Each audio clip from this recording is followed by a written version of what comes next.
महत्त्वाची बातमी आपण पाहताय। सकाळी 11 वाजेपर्यंत महाराष्ट्रामध्ये 18.14% मतदान झालंय। ही आकडेवारी आता समोर आलेली आहे। महाराष्ट्रात 11 पर्यंत 18.14% मतदान झालेलं आहे। त्यामुळे अजूनही वेळ आहे सर्वांनी जास्तीत जास्त घराबाहेर पडून आपला मतदानाचा हक्क जो आहे तो निभावा असं आवाहन TV9 मार्फत आपण सर्वांना करत आहोत। सकाळी 7 वाजता मतदानाला सुरुवात झालेली आहे। 4.5 तास उलटलेले आहेत आणि 11 वाजेपर्यंत 18.14% मतदान झालेलं आहे। गडचिरोलीमध्ये सर्वाधिक मतदान झालेलं आहे। महत्त्वाची बातमी आपण पाहताय।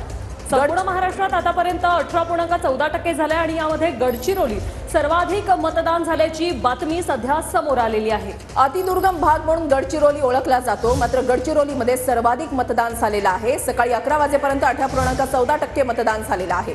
तर गडचिरोली सर्वाधिक 30% मतदान झाल्याची ही आकडेवारी सध्या समोर आलेली आहे आणि आतापर्यंत महाराष्ट्रात गडचिरोली सर्वात जास्त मतदान झालंय।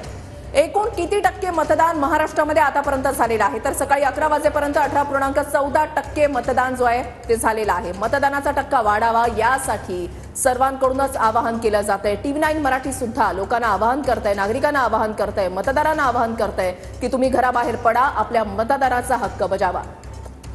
सकाळी 11 पर्यंतची ही आकडेवारी आपण पाहतोय। महाराष्ट्रात सकाळी 11 वाजेपर्यंत 18.14% एवढं मतदान झालेलं आहे। 4.5 तासात 18.14% एवढंच मतदान सध्या महाराष्ट्रात झालंय।